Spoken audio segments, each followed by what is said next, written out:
പറഞ്ഞത് നൂറിലേക്ക്, അള്ളാന്റെ നൂറിലേക്ക് അള്ളാഹ് ഇഷ്ടപ്പെട്ട ആളുകൾക്ക് അള്ളാഹു തന്നെ ഹിദായത്ത് നൽകും.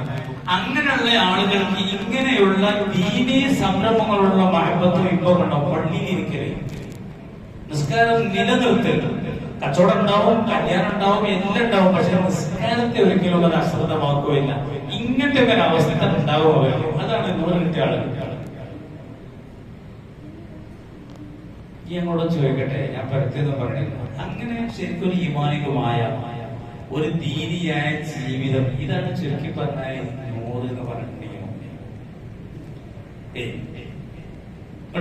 ഉദാഹരണമായിട്ട് 100 കിട്ടിയ ആളാണെങ്കിൽ വാങ്ങൽ കൊടുത്താലോ, യാത്രയിലൊന്നല്ല, നാട്ടിലാണ്, സ്വർപ്പടൊന്നുമല്ല. എന്നാൽ ആണുങ്ങളാണെങ്കിലും പൊതുടുത്തിട്ട് പള്ളിക്കാണ് പോകും. സ്ത്രീകളാണെങ്കിൽ എല്ലാ പണിയും നിർത്തി വെച്ചിട്ട് നിസ്കരിക്കും. നിസ്കരിച്ചിട്ട് പിന്നെ ബാക്കിയുള്ള പണിയുണ്ട്. ഇതാണ് ഇപ്പൊ വെളിച്ചം കിട്ടിയവരുടെ 100 കിട്ടിയവരുടെ ലക്ഷണം. ഞാൻ ചുരുക്കി പറയാൻ പറ്റുന്നൊന്നും പറഞ്ഞില്ല, നല്ല ശ്രദ്ധിച്ചോളി. അല്ലാതെ എത്ര പണിക്കാൻ എടുക്കുക, അതൊക്കെ കഴിഞ്ഞ് എല്ലാം കഴിഞ്ഞിട്ട് പിന്നെ നിസ്കരിക്കാം. ഇതൊന്നും വെളിച്ചുള്ള പണിയല്ല കേട്ടോ. ആണാണെങ്കിലും പെണ്ണാണെങ്കിലും. ആ നിസ്കാരത്തിന്റെ നില എന്താണെന്നറിയോ?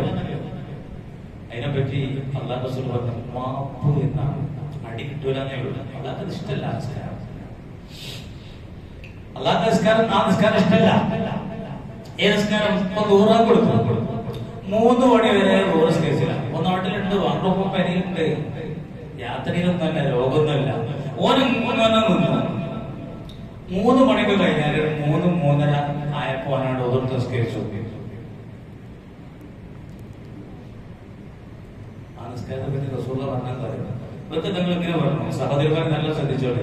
തിരിക്ക സലാത്തുൽ മുനാഫിഖി, അത് കപട വിശ്വാസിയുടെ നിസ്കാരമാണ്. 3 വട്ടം പറഞ്ഞു. ഏത് എന്ന് പറഞ്ഞില്ല. സ്വഹാബികൾ ചോദിച്ചു ഏത് നബി എന്ന്. അപ്പൊ നിങ്ങൾ പറയാണ് ഒരാൾ സൂര്യനെ നിരീക്ഷിച്ച് അങ്ങനെ ഇരിക്കും. സൂര്യൻ ചെയ്താല് 2 കൊമ്പിന്റെ അടിയിലായാൽ മുറുപാകാൻ നേരത്ത് അതായിട്ടില്ലല്ലോ. സൂര്യൻ മഞ്ഞക്കളറൊക്കെ ആയി. അങ്ങനെ അസ്തമിക്കാറായപ്പോ ഇവൻ നിന്നു. 4 കൊത്ത് ഇങ്ങനെ കൊത്തി കോഴിക്കൾ ഇങ്ങനെ കൊത്തിനമാരിക്കും. വളരെ കുറച്ച് മാത്രമേ നിസ്കാരത്തിൽ അതാണ് ഉൾക്കൊള്ളുള്ളൂ. അങ്ങനത്തെ നിസ്കാരമൊക്കെ മുനാഫിക്കിന്റെ നിസ്കാരം. ഞാൻ കോട്ടക്കലെ മണിയിലൊക്കെ പള്ളിയിലൊക്കെ ഉണ്ടാവുമ്പോൾ അങ്ങനെ കണ്ടിട്ടുണ്ട്. പല കാഴ്ച ചില ആളുകളൊക്കെ അങ്ങനെയാണ്. വാങ്ങ് കൊടുക്കാതെ നേരത്തെ 5 മിനിറ്റ് വെള്ളം വന്നിട്ട് വാല്യൂ സ്പേസ് അവിടെ പോകും. പിന്നെ അസർ സ്പേസിന് അങ്ങോട്ട് പോകും. പിന്നെ മാലിന്റെ ജമാഅത്ത് കണ്ട് ഈശ വാങ്ങ് കൊടുക്കാൻ നേരത്തെ വന്നിട്ട് പിന്നെ നിസ്കരിക്കും. അതാക്കൊന്നുമില്ല.